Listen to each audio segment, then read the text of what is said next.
didn't see anything. Then he had Josh do it, and I wasn't seeing it. So, but I'm really glad that he spent that time with us. So, that's kind of how most of the tour went. It's just Josh and I on our own.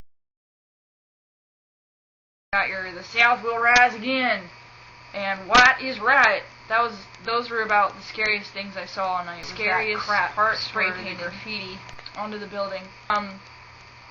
The body chute is a really interesting story. Sometimes called the Death Tunnel. What the purpose of its being built was to move supplies up to the sanatorium while it was being built. It used to be connected to the railroad. I mean, it technically still is, but obviously, there's no train that runs through there anymore. So, the whole purpose of it was to just get supplies to the sanatorium a lot easier. And there's a pulley system.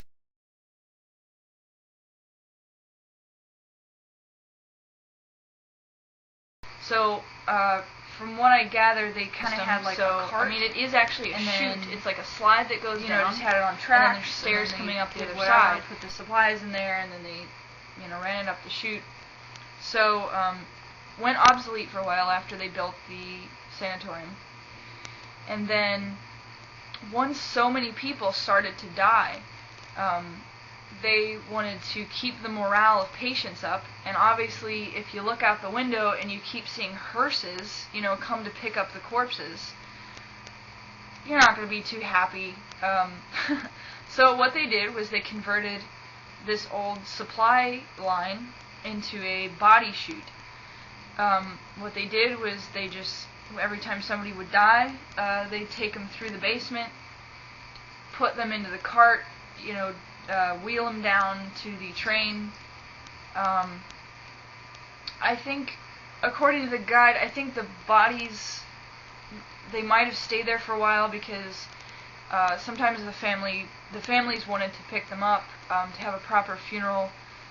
Sometimes they would just go down to be shipped somewhere else to be cremated. And the really creepy thing is he said, there were some times when the family wanted nothing to do with it because they were afraid that they would catch tuberculosis. And they didn't want it to be cremated. They wanted nothing to do with the body whatsoever. And so he said at one point we were standing within 100 yards of a mass grave. So that's pretty creepy. So anyway, that was, it was, an interesting part of the history. The major part where we spent a large amount of time as a group, I think it was the first floor of the basement, I can't really remember, but I don't think it matters, was the electroshock therapy room, the morgue, and the gift shop, or what used to be the gift shop. And apparently the gift shop is where most of the bad stuff has happened when they've had groups go through, and I guess the owner's wife won't even go in there anymore. So this was the first time that we spent a lot of time with our group, and this is when I started to realize that we were the only two that didn't believe in all this stuff, because a lot of people had t-shirts with cute little anagrams on it, TAPS, Ghost. They had their EMF things, they had their temperature gauges. There's people who are way into this. So we went into each room separately with the guide, turned off all our lights,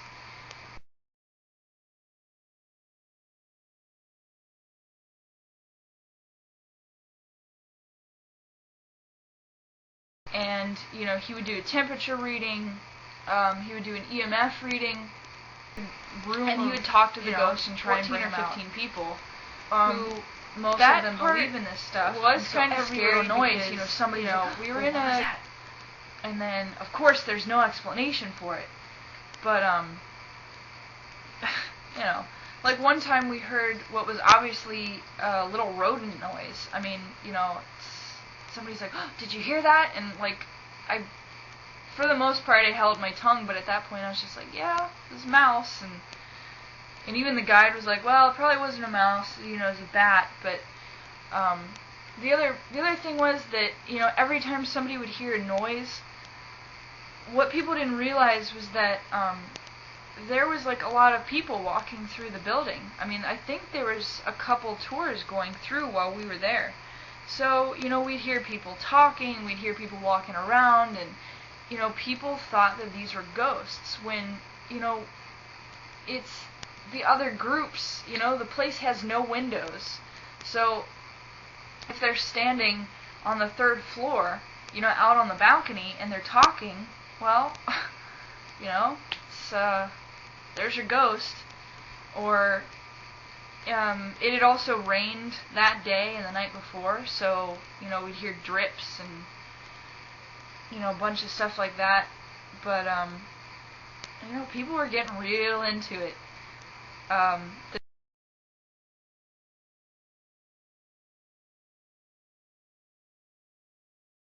Somebody had a temperature reader out. The temperature at one point kept changing. When we got there, it started at something, I think we were in the electric shock therapy room. And then at one point it got to 80.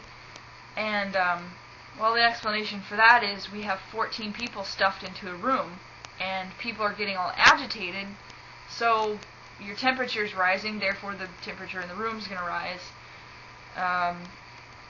What else was there? The EMF readers, I probably don't even have to tell you about those. Obviously there's electrical wiring in the place because, you know, they have to put, I mean, they had to put exit signs. I'm sure that there is, you know, other electrical stuff, so that's setting off the EMF readers.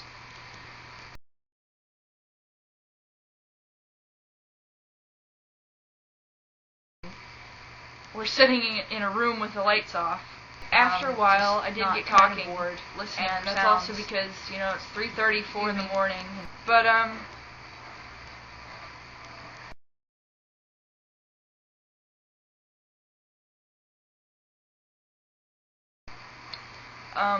don't want you to watch this video and think really that I'm making fun of the people who something happens that I couldn't explain. People that run the building, because I'm really not.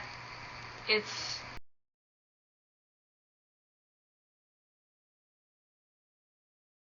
you know, if it makes you feel better to believe that there's ghosts, you know, if that's what gets you out of the house on a Friday night, can communicate with the dead, go right ahead. It's really not my business. And after all, like, I paid my money to go there, so, you know, I feel like I'm entitled to my own opinion, even though I would be anyway. So don't take it as I'm making fun of these people. It's just kind of frustrating because, you know, to me there's a logical explanation to everything. And maybe these people just don't want to see it. Maybe they just feel better not seeing the logic in these situations. You know, hey, if that makes you feel better, it's not like you're really hurting anybody. So, please don't take it that way. But, it was really fun. You know, I recommend it to anybody. They don't just do the paranormal investigation tours.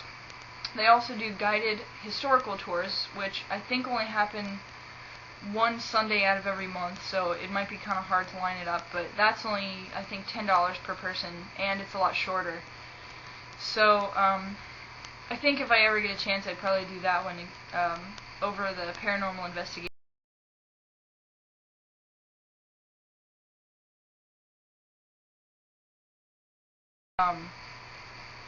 So, I just thought it'd be cool to, you know, creep around in an abandoned building at 2 in the morning. That's my analysis of the Waverly Hills Sanatorium. I hope you enjoyed it. I hope I shed some light on, you know, yet another paranormal ghost haunting, or whatever you want to call it. And, I know this video is kind of long, but, you know, thanks for watching the whole thing. Give me shot 2 minutes. Give me shot 2 minutes. Give me shot 2 minutes. I wanna